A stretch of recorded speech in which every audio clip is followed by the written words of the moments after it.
Coming up on The Shield, the University Guild treated students to freebies. And Storm Shield meteorologist Dan Giroux will show us how to get our vehicles ready for winter.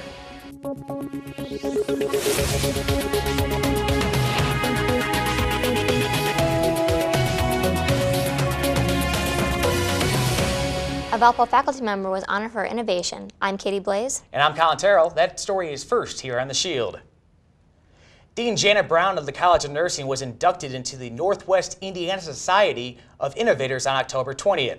Shield correspondent Molly Smirka has more on the Dean Brown's achievements. College of Nursing Dean Janet Brown was one of 5 to be inducted into the Northwest Indiana Society of Innovators last month. Rick Amrine, the Chief of Staff for the VU President, nominated Dean Brown for the award due to her contributions to the nursing program. Dean Brown said it was an honor to win the Innovation Award and represent the College of Nursing and the university. It's really thrilling to have anything in academia recognized as innovative, because oftentimes the public does not necessarily perceive academia to be the whole process of creating curricula, programming, experiential opportunities for students aren't necessarily seen as innovations.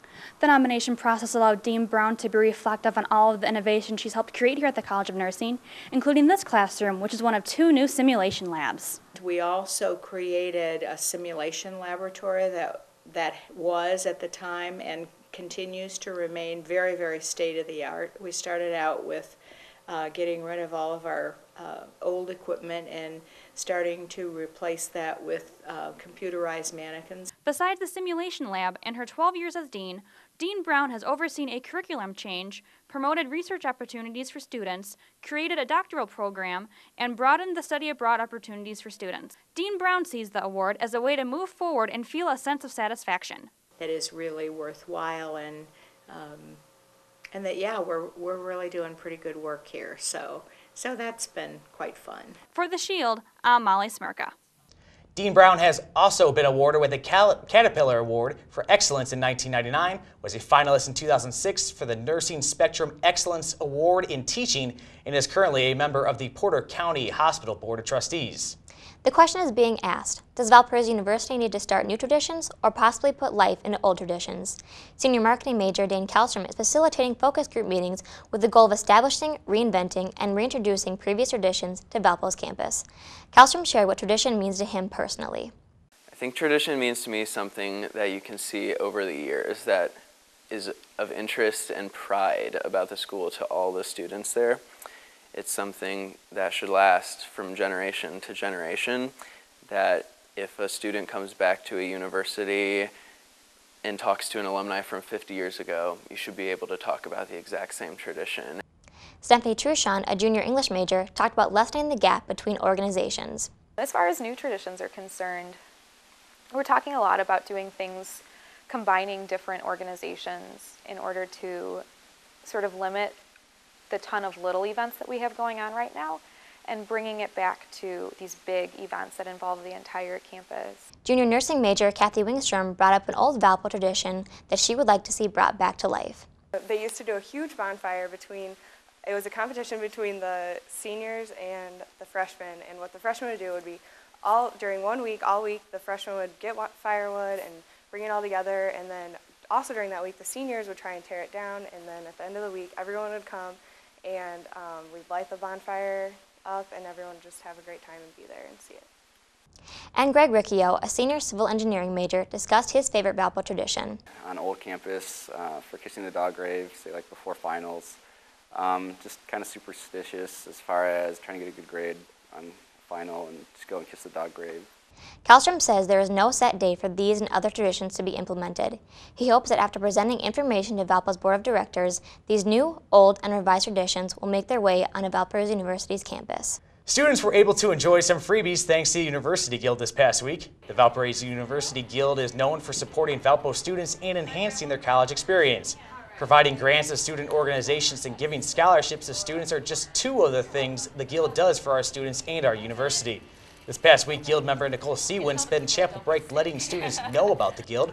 Students were treated to free cake on Monday, Think About What stress balls on Tuesday, Candy on Wednesday, Stay Healthy kits on Thursday, and a raffle giveaway on Friday. Shield correspondent Grace Loop sat down with Guild member Nicole Sewin. They need to know the University Guild because our mission is to enhance the experience of each Valparaiso University student on this campus. And we're here for them and to serve them and support them. We offer workshops and seminars, to life skills workshops and seminars, and we offer scholarships to them, and we offer Guild campus gift grants to students and organizations and colleges on campus. The Valparaiso University Guild has been enhancing the student experience since 1931. If you want to get involved with this organization, log on to valpo.edu/guild. In honor of Winter Weather Preparedness Week in the state of Indiana, Storm Shield meteorologist Dan Giroux shows us how to get your car ready for the winter months. So as we get into the winter months, it's important to make sure that your car is in tip-top shape so that you don't get stranded in the winter. Now, I think you already know what this is, so forget about it. In case you get stuck in the snow, it's always good to have a snow shovel, but I want to stress that if you get stuck in a blizzard, don't try and dig yourself out, because that could be very dangerous and you'll only exert more energy than you need to. Only use these in emergency situations to clear the radiator and your tailpipe. Having an emergency kit such as this one that I have right here is very important to have things like jumper cables, a siphon hose, and some spare tools just in case. It's also very important to check the pressure in your tires as well. That's because as the cold air sets in, cold air contracts, which also means that the air in your tires contracts as well. So you're going to need one of these. This is a tire pressure gauge, and basically it says what it does. It checks your tire pressure. And you can pick one of these up at a hardware store for about $1 or $2, so there's no reason to not have one.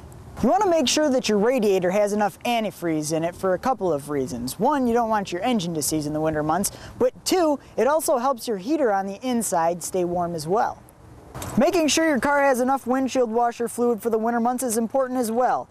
And having something that has de-icer in it is also very good because it takes the frost off of your windshield. Taking these simple steps can help make sure that you're prepared for this winter. Reporting for The Shield, I'm Dan Giroux. For more information on getting yourself prepared for this winter, visit www.weather.gov/om/winter and be sure to check out the full story on the cold front, Mondays at 7 p.m. We're going to go ahead and take a break. When we come back, we'll have your sports update and a look at Valpo's weather forecast. We'll be right back. I'm Molly and I'm on VUTV. All right. We're from Kappa Kappa Gamma. We're on VUTV. Hi, my name is Mike. I'm the WVUR General Manager and I'm on VUTV. We're always and we're on VUTV. I'm Emily. And I'm Aliana. And we're on VUTV. Hey, what's up? I'm Milk. And I'm Matt.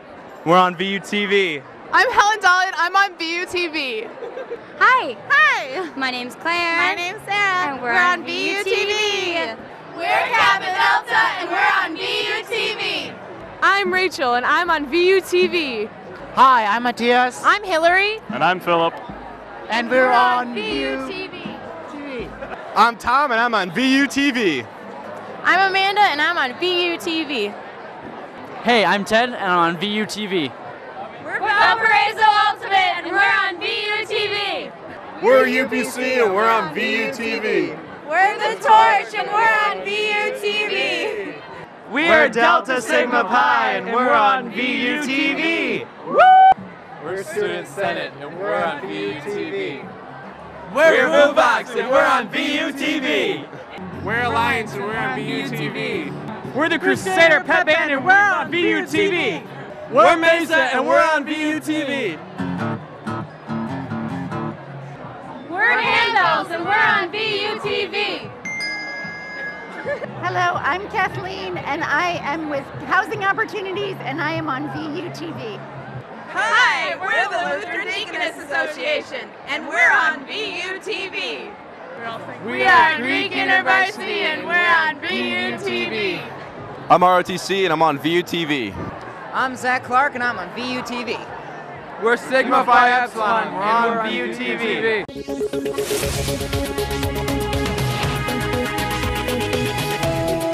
Welcome back to The Shield. Now taking a look outside of Valpo. President Obama attended a Veterans Day ceremony late last week at Arlington National Cemetery. The president said those who served our country deserve our support. The president placed a wreath at the Tomb of the Unknowns. His day of honoring veterans includes a visit to the USS Carl Vinson in San Diego. That's where he'll give another speech and attend the first ever college basketball game on an aircraft carrier. The first step would be getting the resolution passed on the student government level. Then it would go to the University Senate and on to Purdue's Board of Trustees. Relatives and victims of the Fort Hood, Texas mass shooting are suing the U.S. Army for $750 million. 83 claims were filed last week. They accuse the Army, FBI, the Justice and Defense Departments of willful negligence for not recognizing that the man charged in the shootings, Major Nidal Hassan, was a threat. 13 people died, dozens more were wounded when Hassan opened fire at a Fort Hood medical building on November 5, 2009. Relatives and victims claim the government had clear warnings that Hassan posed a danger to the lives of others, but allowed him to continue to serve. Hassan's court-martial is set to begin March 5th. Prosecutors are seeking the death penalty. Hassan has not entered a plea. The Securities and Exchange Commission announced late last week it had disciplined 8 employees over the infamous Madoff Ponzi scheme. It said employees failed to detect the scheme, which was a major embarrassment for the agency. SEC spokesman John Nestor said their punishments ranged from pay reductions and suspensions to simple counseling memos. No employees were fired. Bernard Madoff pleaded guilty in 2009 to running the largest pyramid-style scam in history. He received a 150-year jail sentence. Students at Penn State University held a candlelight vigil last Friday night for victims of child sexual abuse. Their school is under the microscope after a former assistant football coach was accused of raping young boys over several years. The students say it's important that alleged victims are not forgotten. There has been a media frenzy after famed head coach Joe Paterno and the school president were both fired for apparently not reporting the abuse allegations. At Saturday's football game, fans were asked to wear blue to raise awareness about sexual abuse. A decision on the controversial Keystone Pipeline will be put on hold until at least 2013. The Obama administration made the announcement late last Thursday. Officials are concerned over the proposed route through Nebraska's Sandhills region and over the Ogallala Aquifer. The State Department says it needs more time to study the issues and look at possible alternative routes. The 1,700-mile pipeline would bring crude oil from Canada to refineries along the Texas Gulf Coast. Opponents claim it would pose a major environmental threat. Students call them drunken gummies. Drug and alcohol counselors are getting the word out to teachers, principals, and parents. Coming up, Molly Smerka will update us on the latest in Crusader sports. But first, Justin Thompson-Gee will have your Valpo weather forecast. We'll be right back. Lollipop, lollipop, oh, lollipop.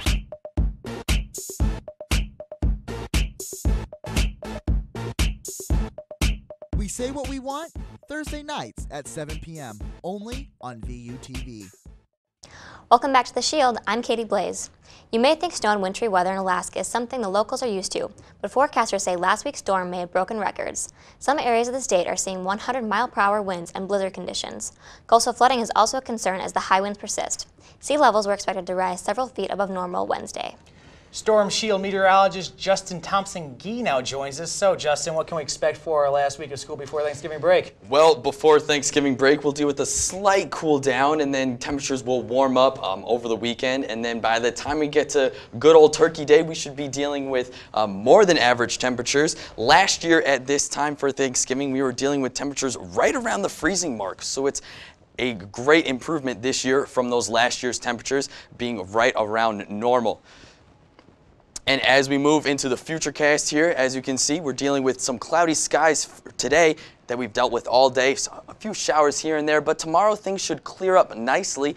And as they do that, then on Thursday comes that risk for continued cloudiness. And then into Friday and Saturday is when we're going to start to deal with some rain. So although that rain comes in, we do have a warm up into Friday, into Saturday, and then the cooler air comes in Saturday and then at the beginning of next week. But normal temperatures for Turkey Day. Tonight, Wednesday night, temperature of 30 degrees, mostly cloudy, though that is below freezing. So if you are planning on heading out for a stroll, make sure to bundle up tightly because it is going to be quite frigid out there. And then tomorrow, only warming up 10 degrees from the overnight low to 40 degrees, although the skies will be sunny and mostly clear. So that sunshine should be able to warm you up a little bit. And then looking at the 5-day forecast, again, we do have that chance for rain showers on Saturday. But then looking into Sunday, we should warm up to a temperature of 58 degrees. And then on Monday, temperatures cooling slightly to the lower 50s. But like I said, we'll stay right around that mark